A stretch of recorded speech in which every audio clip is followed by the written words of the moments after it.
causing us lots of worries. We were worried what happened to all the cells that we are putting. It's just the polymer sitting there. If that is there, it's a failure. That's the first child tracheal transplant in the world, which has become a big failure. We don't know where to put our face in.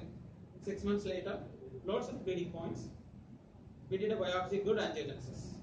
15 months later, very encouraging. If somebody says this is a transplant trachea, no one will believe. It looks almost like a normal untouched bleeding mucosa. And the child one, an Irish, is from Ireland, so lots of award for that child. If you see this is the important thing.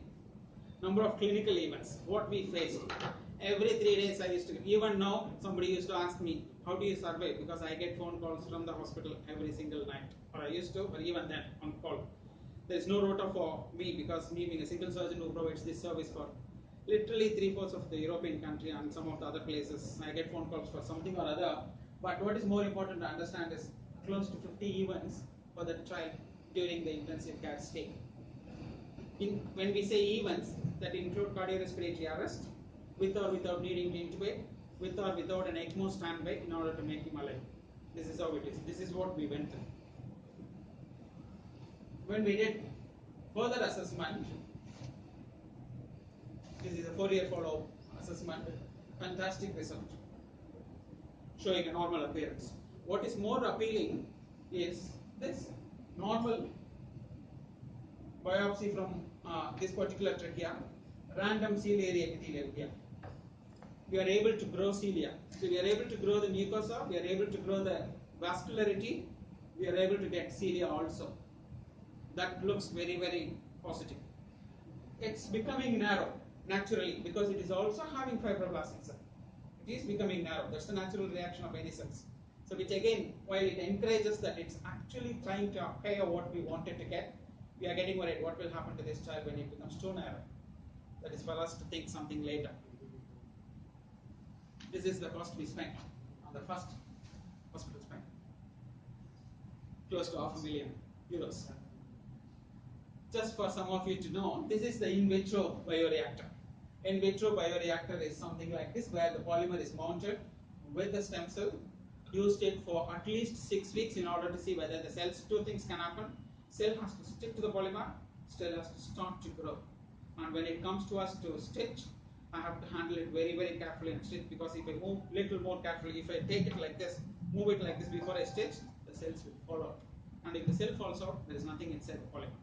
So 6 weeks in bioreactor, and then it populates, grows, becomes adherent, and then I have to use it. Just a different form of tracheal replacement from a Leuven group, where I carefully do animal studies for this particular thing. The Leuven group follows different things. They use 4 arms. If you see the picture, they take the trachea, they take the stem cells. Instead of using bioreactor here, which was emergency, instead of using in vitro bioreactor, they use 4-arm bioreactor. But they need like immunosuppressants basically. So if I have to say this is what we have as experience.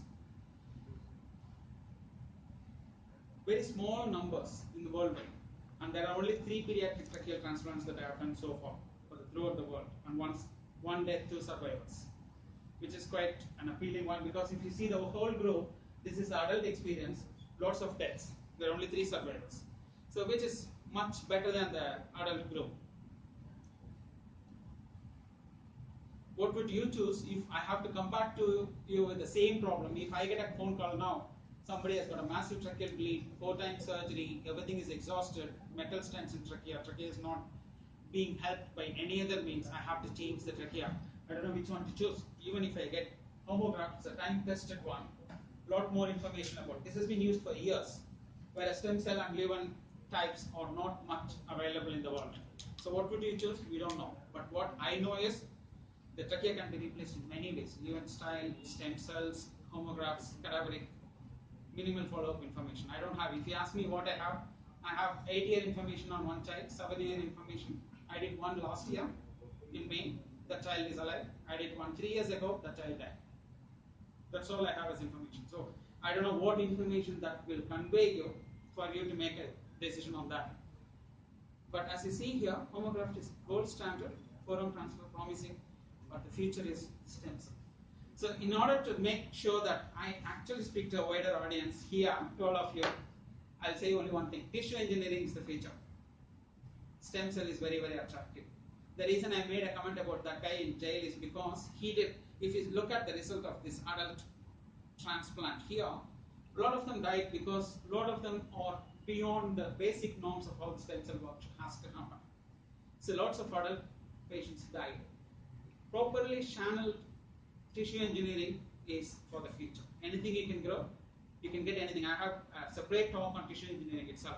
I can grow lungs, I can grow valves, I can grow lots of other things. So you can focus yourself, but it needs lots of money, effort, resources, energy. You can make things work. The promising thing is